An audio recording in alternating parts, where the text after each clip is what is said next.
We continue our prospect check-in by looking at the 2022 draft class, and Filip Bystedt is looking more and more like the right pick.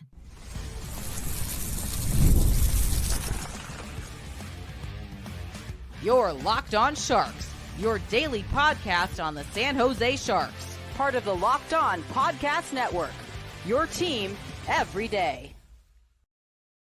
Hello, welcome to Locked On Sharks, the premier hockey podcast covering your favorite team in the Bay Area. My name is JD Young, caretaker at the Reef, also co-host of Locked On NHL's Tuesday's episode with Seth. I want to thank you for making Locked On Sharks your first listen. Proudly part of the Locked On Network. We cover your team every day. If you want to be an everydayer, all you have to do is just follow wherever you get podcasts, or you can watch on YouTube as well. And today, we're going to be continuing our prospect check-in series by looking at the 2022 draft class and seeing how they are performing, with a lot of big questions for some of these guys coming up this off season. So we do want to start with Filip Bystedt. We'll go in order. We'll talk about Filip Bystedt, look at some of the other guys who were potentially available at 11.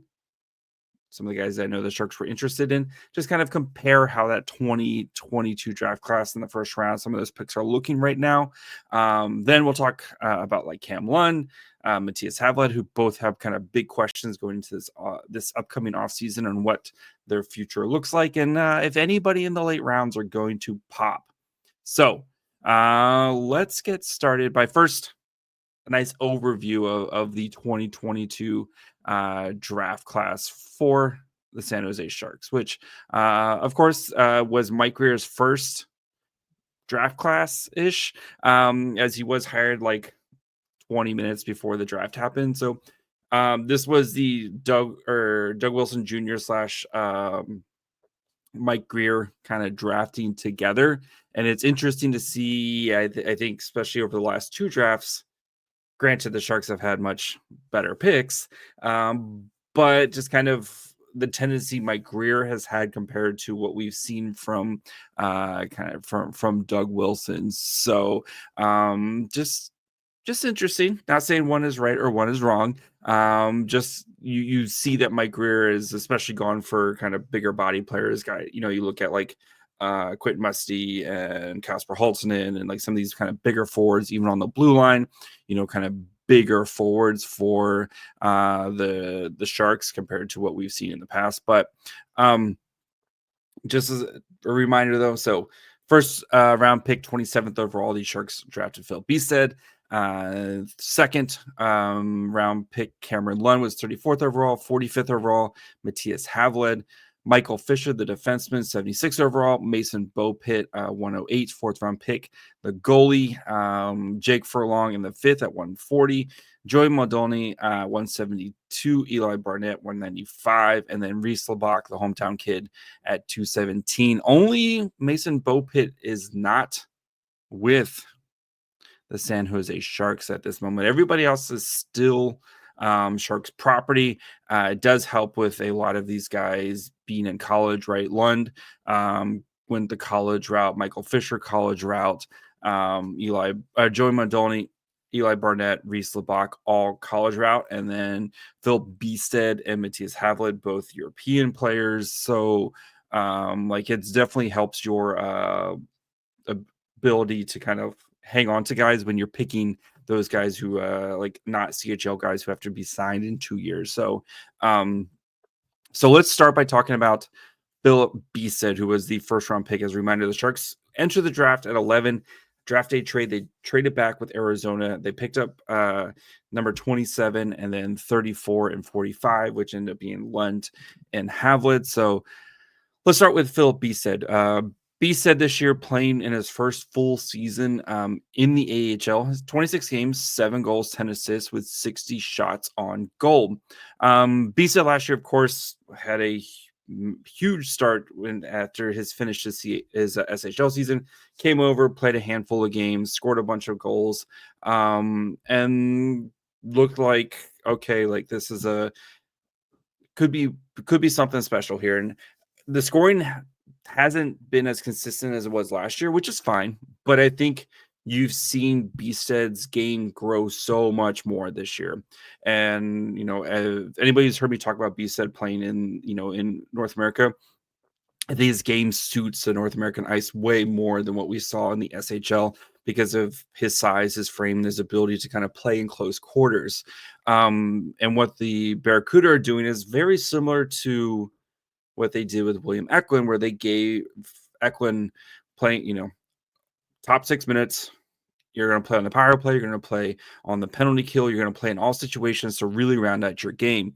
And Bystedt is on the exact same path. And he plays a ton of penalty kill. He plays on the power play.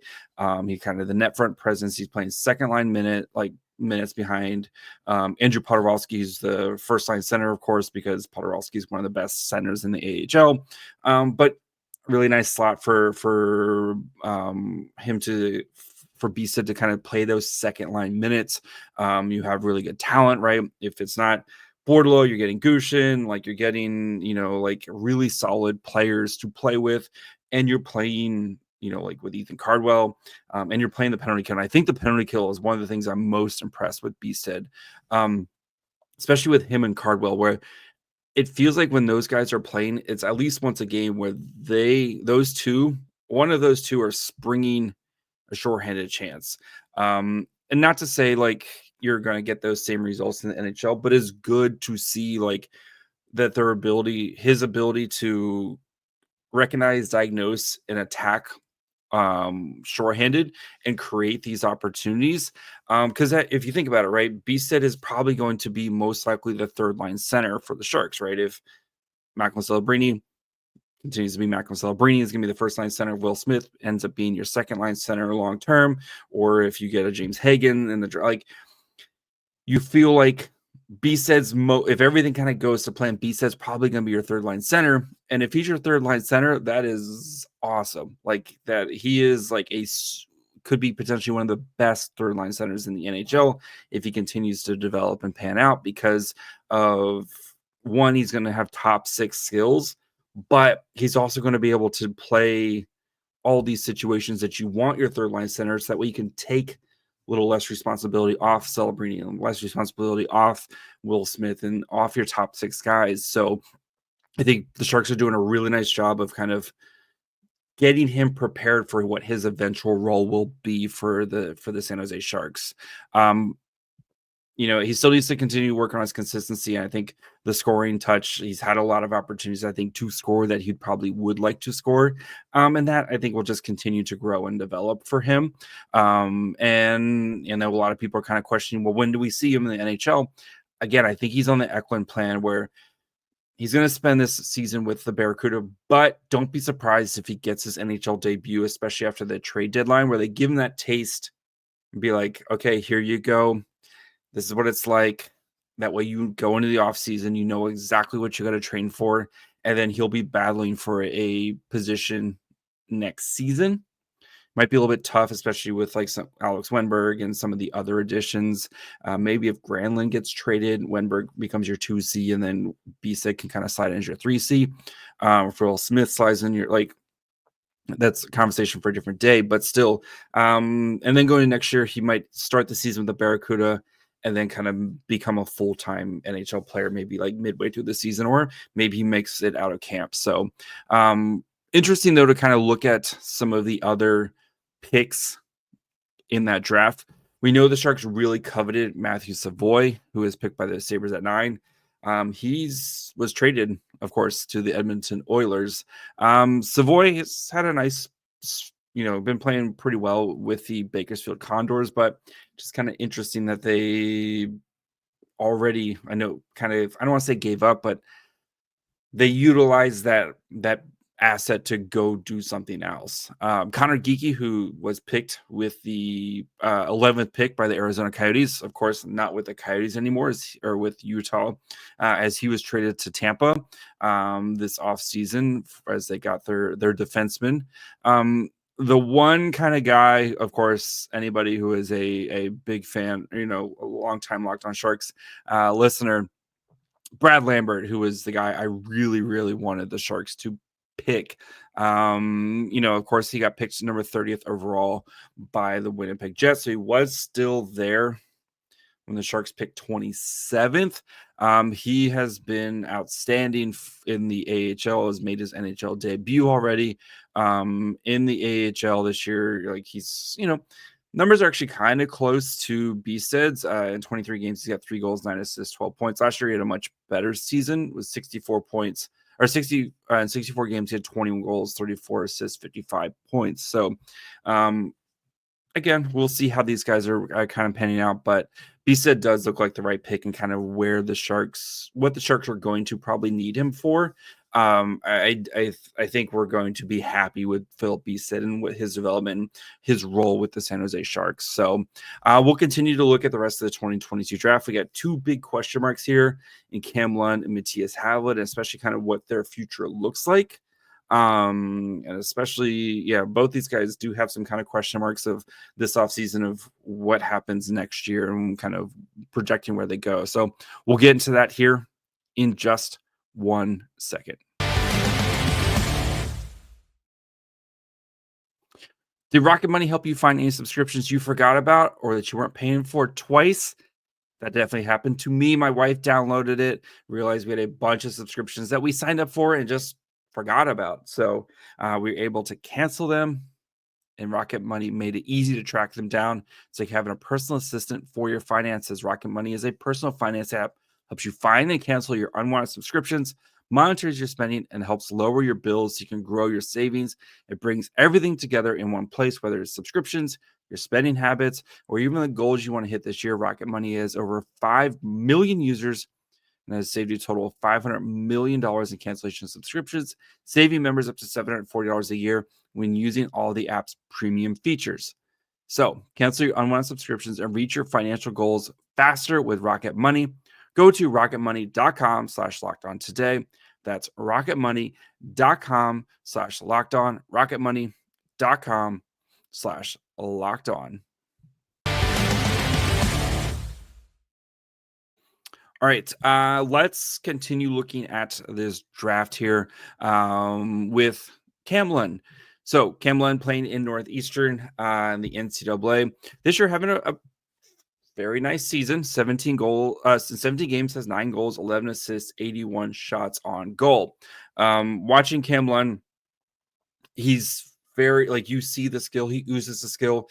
I think he's a transition monster. I think that skill will easily translate to professional hockey. His ability to carry the puck through the neutral zone, create offense in the offensive zone. I think his defense is solid, something that he's definitely going to have to work on. But I think the big question for Cam Lund, because we've seen the shot, we've seen the skills and stuff, but he definitely feels like a big fish in a small pond playing with Northeastern, and just Northeastern just hasn't been very good the past couple seasons. And as he goes into this off season, he's going to be entering his senior year. I think Lund is going to have a big question of how do I prepare myself the best? Do I continue to play for this team where you're easily the best player on a meh type of team? And I don't know Northeastern, what their next team's going to look at with, their crop of new guys coming in, but just assuming they're not going to get like some massive super, like they're not getting a James Higgins or somebody like, some massive guy coming in. They're probably still going to be kind of where they're at with this program right now. So with Lund, I wonder if the Sharks talk to him about kind of what your future looks like and what's the best decision for Lund, because it kind of comes down to three choices, right? Lund can either stay with Northeastern, play out a senior season, sign with the Sharks after that, and then you kind of go from there. Lund can also enter the transfer portal, especially with the new NIL rules, where you don't lose eligibility, like you don't have to wait or anything like that, and try to go to a big team. And if he wants to stay in the Boston area, guys, Massachusetts kid, you think of a team like Boston College or University of Boston, like both those schools would love to have a senior like Cam Lund come in and, provide more scoring, middle six type of player for them, especially with much more loaded class, and give Lund a chance to be, play big games and play meaningful games and play, with more talent around him? Or do the Sharks look and say, like, you know what, we think maybe the best thing for you and your decision is to come, turn professional after the season and come play with the Barracuda next year, where the Barracuda might have some attrition, right? You think about guys like Colin Graff, probably going to be a Shark next year, right? Potentially guys like Gushin or Bordelot, probably maybe a Shark next year. Be said, probably going to be a Shark at some point next year. Like, do you go get him realizing maybe the first half of the season he's not contributing much, but as the season goes along, he's probably going to get better? And then you also realizing too, you're probably going to have Casper Holton and Quentin Musty on the Barracuda team as well next year. So as you try to kind of replenish that team. So it'll be interesting to see what San Jose does with Lund, because I think Lund needs a new challenge, is kind of my take watching his games this year, is that he easily is the best player on his team. And I'd like to see Lund play with other players of his skill level. So, or maybe just really wants to finish his career at Northeastern, could be potentially the captain next year. I could totally understand if he wants to go back to Northeastern. So I'm just curious to see what happens with Lund this offseason, if he maybe takes an opportunity to try to go play some big games in his senior season. So another guy with a big kind of question mark is Mattias Hävelid. So Havelid, second round pick, of course, playing with Linköping in the SHL. 16 games, 0 goals, 1 assist, 14 shots on goal. And Havelid just hasn't really been able to kind of find his groove in the SHL. Like, he's still playing kind of like 14 minutes a game. And it's not like Linköping is, I'm trying really hard, guys, with that name. It's not like they're the worst team in SHL. Like, they are going to probably have to play for relegation, so that way they don't go to the Hockeyallsvenskan. He just has not been able to really find a groove and contribute the way that you kind of expected. Because especially if you look at the beginning of last year, came out of the gates on fire, was, a big part of like scoring a bunch and helping, kind of creating assists. He's a solid two-way defenseman. His skating is going to be his big calling card, but he just hasn't been able to earn ice time in the big club there. And his contract, according to Elite Prospects, looks like it expires after the 24-25 season. And if you're the Sharks, right, you invested a second-round pick in him. He still hasn't signed his ELC, but do you potentially bring him over to see if you can try to work with him a little bit more and use maybe that ECHL, AHL route, just to try to get him playing games and playing more minutes in actual games? Because it just seems like he just can't earn minutes over there. And I don't know if I'm not close enough to the situation. I don't know what's happened, if he's just not able to, maybe the coaching staff's tired on him, maybe he makes too many mistakes, whatever it is.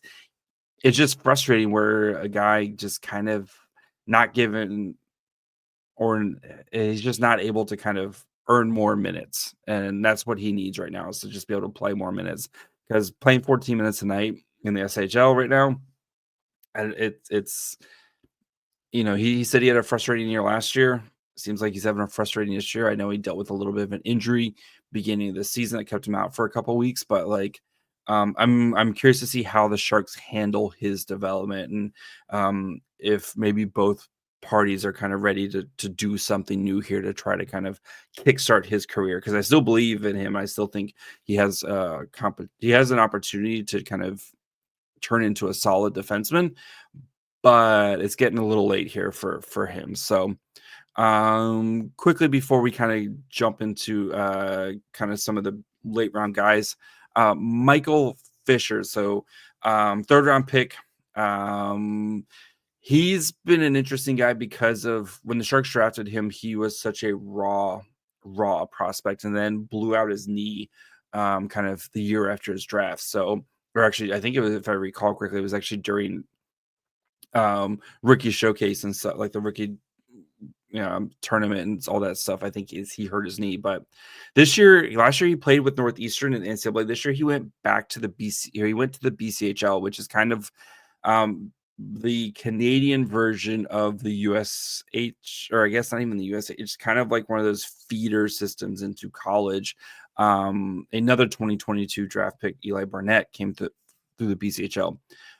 He's played 11 games, 0 goals, 7 assists, 14 shots on goal for Fisher so far this season. And Fisher was always going to be a raw long-term project. I mean, he's 6'3". He kind of his draft calling card was his ability to kind of skate, and he was able to create offense because he was so good against, like, the competition he played in high school was just not very good. Played Northeastern last year, definitely had his struggles. I think took a step back, especially with the knee injury where he's still kind of working through it. Is expected to be back with Northeastern next season to kind of continue his college career. But it's always is a little bit of a red flag to me if you have to kind of take that step back. So we'll see with Fisher especially when he gets back to the NCAA next year, if he's kind of been able to refine his game. But again, he's always been a long-term developmental type of player for the Sharks. So we'll get you some other defensemen here, including Jake Furlong. We'll get some of these other college guys, and if we can maybe expect any of these guys to make an impact for the Sharks at some point. So we'll get to that here in just 1 second.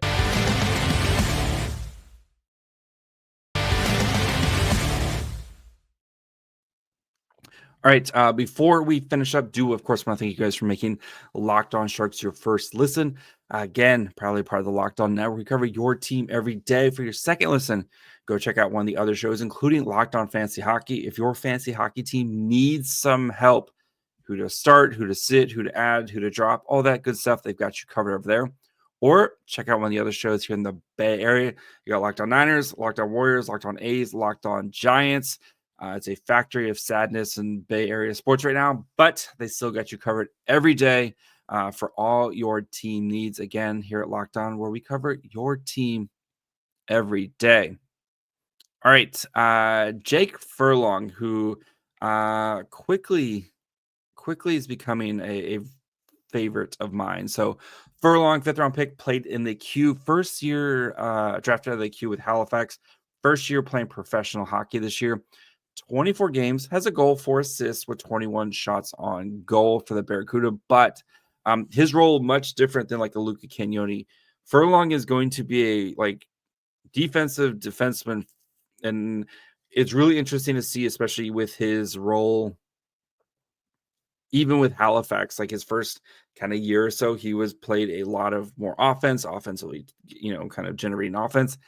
And then as he kind of got older, he was playing a lot of top shutdown defensive minutes for Halifax. And you're seeing that coming through with the Barracuda, where he is being asked, especially early in the season before Lucas Carlson got back, where he was playing with Jimmy Schultz, as Jimmy Schultz's partner. And if you watch any Barracuda games, Schultz is the top defensive defenseman. He is asked a lot of heavy minutes. And Furlong was right there with him, kind of taking some of those minutes. So I think that's definitely going to be Furlong's path to being an NHL player, is playing those kind of shutdown heavy defensive minutes. And you wonder if Mario Ferraro's future with the Sharks, if maybe Furlong could be kind of that next guy who plays those type of minutes. Not definitely different player than Mario Ferraro, but just kind of that same, having to kind of play some of those tougher minutes and maybe asked to do a lot while you let some of your other defensemen kind of run around and do stuff. So I really think, though, Furlong is developing really nicely. I expect him to kind of continue to kind of play the next season or two in the Barracuda before I think he's really ready to make an impact in the NHL, as he just kind of works his way through being a professional hockey player and all the details that comes to being especially if you're going to be a defensive defenseman. Those details need to be right, and I think those are the areas he's going to continue to work on here. So next, Joey Moldoni, who the Sharks drafted in the 6th round, playing with the University of Connecticut. 17 games this year, 5 goals, 8 assists, 46 shots on goal. Moldoni is a guy who I think is probably going to be AHL, NHL type of tweener type of player, where probably going to have a solid AHL career, maybe get some NHL games here and there, which is, if you're getting that in the 6th round, perfectly fine. Especially last year, watching Moldoni's defense was fairly impressed. I matched up against a lot of watching him against like Boston College. He got put against the Will Smith line a lot and held his own during there. So I wonder if that might be his route of just kind of being a really solid defensive first type of forward for San Jose kind of going forward. So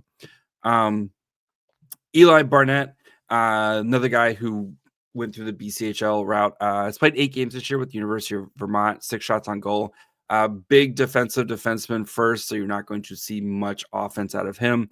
I expect him to finish his senior, like he's going to be in college, finish his senior season, and then the Sharks will make a decision on him going forward. Haven't really got a chance to watch much of him this year, especially since he's only played 8 games.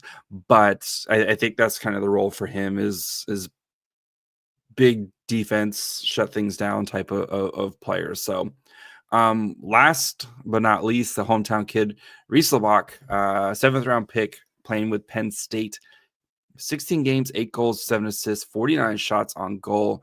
Laubach, I think, does have a chance to kind of be a diamond in the rough type of player. Not that I'm saying he's going to be the next Joe Pavelski, but the kid's favorite player is Joe Pavelski. You wonder if, again, I think he does spend the next, couple seasons this year and next year in college, and the Sharks will, hopefully sign him, and could be one of those guys where, carves out a solid NHL career. Again, I'm not saying he's going to be Joe Pavelski, but wouldn't be surprised if at the end of the day he plays a couple hundred NHL games and was solid 3rd, 4th line type of player for the Sharks going forward. So I think of kind of these late round guys. I think Furlong and Laubach are the 2 that I would kind of pick to really potentially pop for the Sharks and be useful players for them going forward, whether they're kind of maybe for a guy like Furlong, your 4th, 5th, 6th defenseman who plays a lot of kind of penalty kill and heavy kind of defensive minutes type of guy. And then Reese Laubach, who could be a potential, again, just kind of bottom 6, provide you some energy, maybe a touch of scoring, can do a little bit of everything type of player. So those are the 2. If right now, if I had to kind of pick 2 that I think potentially do make an impact at some point for the Sharks, those are the kind of the 2 guys who I'm kind of circling right now. So that's going to be it for me today. We'll be back tomorrow as we got Michkov versus Celebrini on New Year's Eve. What more can you ask for? So make sure you're following wherever you get podcasts. And of course, you can watch on YouTube as well. Follow the show on Twitter, Facebook, and Instagram at Locked On Sharks. Follow me on Twitter and Blue Sky at My Fry Hole. Until tomorrow. Bye, friends.